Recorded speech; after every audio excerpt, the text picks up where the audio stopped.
If you love Baltimore sports, you'll love WNST.net. Box. Kickers always carry around a golf club. That makes a lot of sense. That's everything about that is pretty logical to me. He's got RG, Robbie Gould here with the Bears, got his initials in the club. What? He's got his initials. They take care of him here. Look. I just got done doing the Dan Patrick show. See that? And, that was their RG. takeaway gift. That's him. Drew's going to come up with something nice for us to give you after we finish this show. Yeah, it's not going to be a Ravens play the Bears next year. We'll give you an ass kicking. Oh, well, I hope that doesn't happen, but let's see what happens. I know you had to feel horrible at the end, right, for Billy. 32-yarders.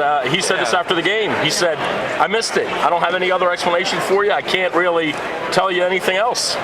I'd make that thing 1,000 times. I missed it. Yeah, absolutely. As a kicker, you feel bad for Billy. Billy's a great guy. He's a great kicker. There's a reason he was an All-Pro. Unfortunately, there's other circumstances that kind of went into that kick, and you can't really make excuses to the kicker. Either you're the hero or the GOAT, and unfortunately, just didn't go his way. Have you ever been in that, and I'm trying to think of one, and it's not coming to me off the top of my head, but have you, obviously not the championship game necessarily, but have you been in that situation where you missed a kick to win a big game, and what was it like kind of bouncing back from that? Well, it's going to obviously eat at him for a while. Usually you get a chance to come back and play the next week. Right. Get it off your chest and not think about it at all, but unfortunately he's going to have to sit and think about it for the whole offseason. You think of guys that have gone through a little bit of that, maybe a Doug Bryant, the Jets, when they played Pittsburgh.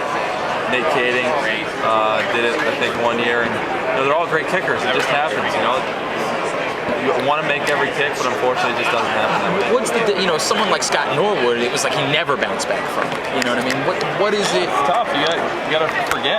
You're only as good as your next kick, and if you let one linger, it's like golf a little bit, right? Absolutely. If you let one linger and carry on with you, you're probably gonna miss a lot more. This season in Chicago, I guess maybe as simple as saying if the quarterback doesn't get hurt, lots of things are different. Yeah, we had a lot of injuries. You get Jay hurt. I think with 6 games ago, Forte gets hurt with 5 games ago. We got hit with a little bit of the injury bug, but we just didn't make enough plays to make a run. Billy Cundiff's an interesting story in that he sort of bounced around for a little bit, was out of football for a while, and we brought him in, the Ravens brought him into Baltimore, and everybody was like, Billy who? I kind of remember him, but wasn't he no good for a while? What happens in that situation? Is there a technique issue that maybe for a couple of years he was struggling with the technique and someone pointed it out? Is there a fitness issue? Is there something else? I think it's just getting in the right opportunities. Billy, he did really well in Dallas, but unfortunately what happens in Dallas is they don't pay a kicker. So, you have a couple bad games and then everyone starts to panic, and, it's just the life of a kicker.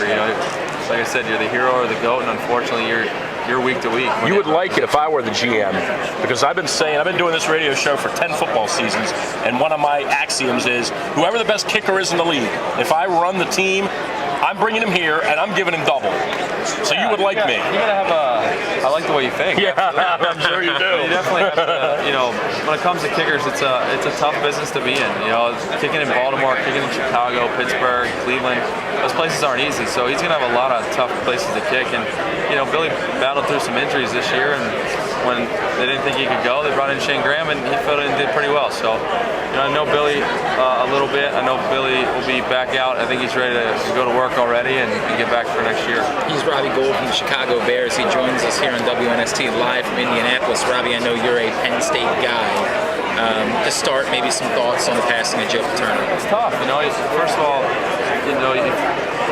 to see a legend and an icon like him pass away and kind of the last couple of months of his life, how everything went, it's just unfortunate. You feel for the victims. You feel for Joe Paterno, because at the end of the day, everyone wished they could have done more, but Joe really wasn't the guy who did anything, in a sense. And you never hear about Jerry Sandusky. You never hear about any of the situation with Jerry Sandusky. So you would automatically assume, because of the media attention, that Joe was a guy who was getting charged with all the charges. But he was a great coach. He made me a lot better person. He always stressed education, and you never really understand the grand experiment until you step back and really look at it. And you know, it's tough to see him go, but at the end of the day, everyone learned a lot, and he touched a lot of people's lives. How difficult has it been to be a Penn State alum, just be a Penn State guy these last 6-8 months? Yeah, it's tough. You know, everyone wants to talk about the situation that happened, and everyone has their own opinions, and I respect everyone's opinion, and I see Joe in a different light than other people do, and that's, you know, the nature of the world. You know, you get to form your own opinions about every situation and stick by them. You know, it's tough to see, it's tough to go through that situation, and I'm Penn State proud. How many times have you had yourself on your own fantasy team and don't fit? Was there a rule where you go, I'm just not going to put myself on the team? I've never drafted myself or picked myself up as a kicker. I've had you before. By the way, I want you to know, I've had you before. I've cussed at you. I've said, Gould, damn you. And some days I've said, that's my man right there. Again, the life of a kicker. You know? Right. Usually they're cussing them out more so than they're praising them. But, you know, it's one of those situations. You hear it all the time, right? I've done my fantasy team. Yeah, you're my favorite fantasy. And it's cool. It's a neat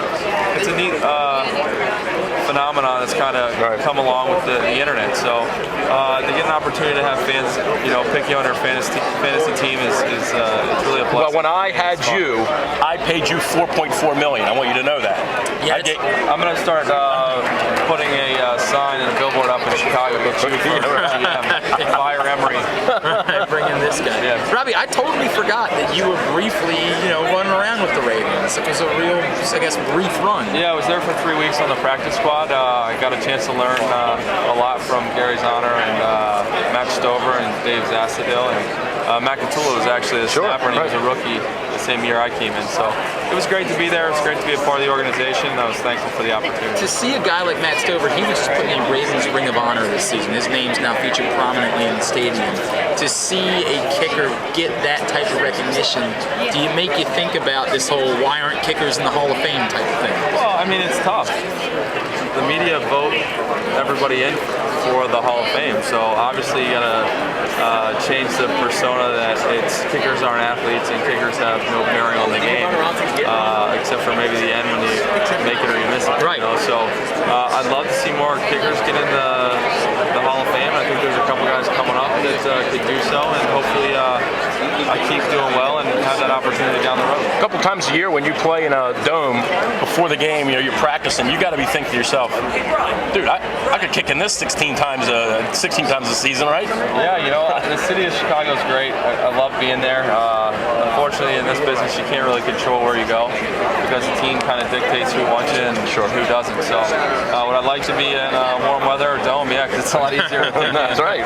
But at the end of the day, you know, I'm just happy to be in. I'm really happy to be in Chicago. No doubt about it. Robbie Gould, Bears kicker. You just came over to hang out, which is yeah. You know, he made me jealous. To play golf. Yeah, he wanted to make me jealous with the plug. I thought maybe he was just going to plug like Robbie's, you know, kicking academy or something like that. Well, we have the as good as gold kicking camps. There you go. Next time you're in Chicago, kids. Right. Come on out. We'll give you some kicking lessons. No doubt about it. Robbie, thanks for stopping by. Thanks, we guys. really appreciate it. There goes. If you love Baltimore sports, you'll love WNST.net.